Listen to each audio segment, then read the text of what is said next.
When you talk about a healthy state of panic, you don't say we should be fearless, but that we should embrace fear. What do you mean by that? Well, I don't know about you, Jane. I've never really mastered the art of fearlessness because I think the way that fearlessness works is that it doesn't. Fear is a very natural part of being a human being. And frankly, it's what has kept us alive for centuries. And our relationship with fear today has really evolved, where fear shows up not only when our lives are at stake, but also when our livelihoods are being threatened. So if you're feeling fear at life's crossroads pertaining to your finances, your career choices, your relationships, I think it's important to listen to that fear because what I've discovered in my own journey and through interviewing a lot of talented people who've accomplished a lot of great things, that when they listen to fear, what they're really doing is they're listening to their instincts, they're understanding who they are, what they value, what they protect, and then they'll go and do that thing that presents as scary, but they'll be able to do it with a better sense of who they are and what they actually want to protect in that process. And they'll come out of that on the other side of that road, potentially more successful or at least feeling very successful. When you feel afraid or a sense of panic financially, what questions should you ask yourself? Mm. I'm a journalist like you, and so asking questions is my instinct.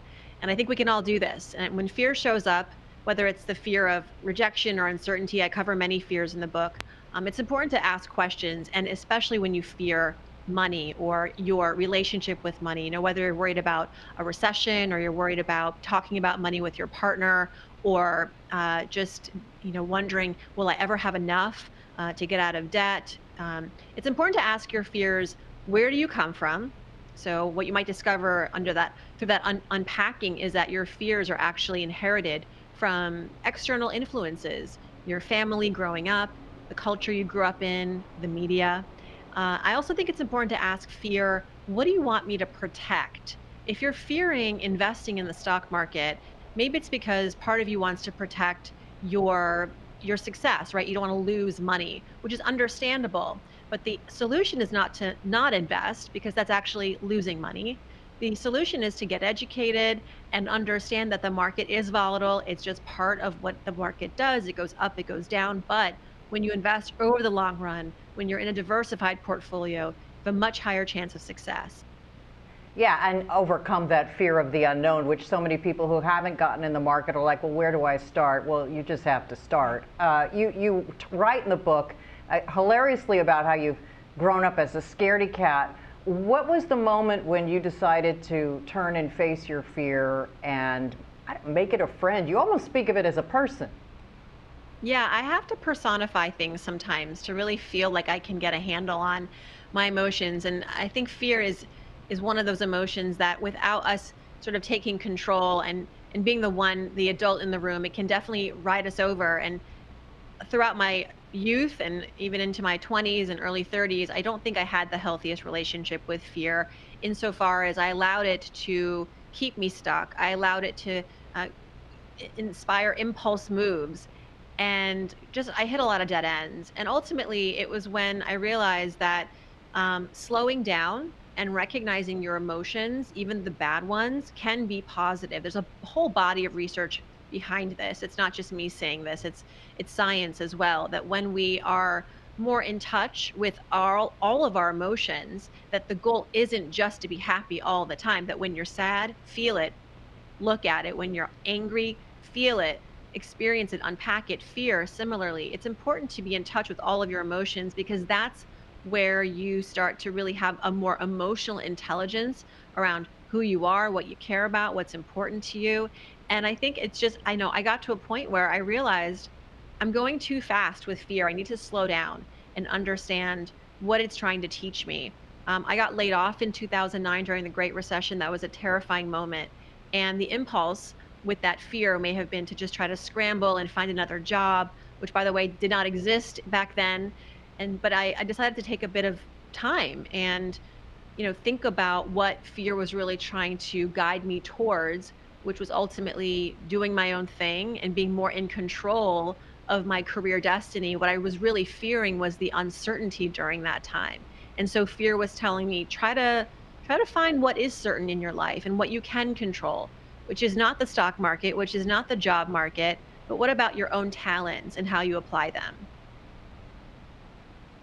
You talk about that. I mean, there's so much to be concerned about right now. We've got two wars going on in the world, creating havoc. We've got high interest rates. It's very difficult to afford a home right now. But you say rather than when you're afraid of these big things, you need to break it down really concrete to what it means. Can you give me an example of this sort of like, oh, I don't know what to do, and then really breaking it down? Right. It's normal to fear these big what ifs. War is terrifying.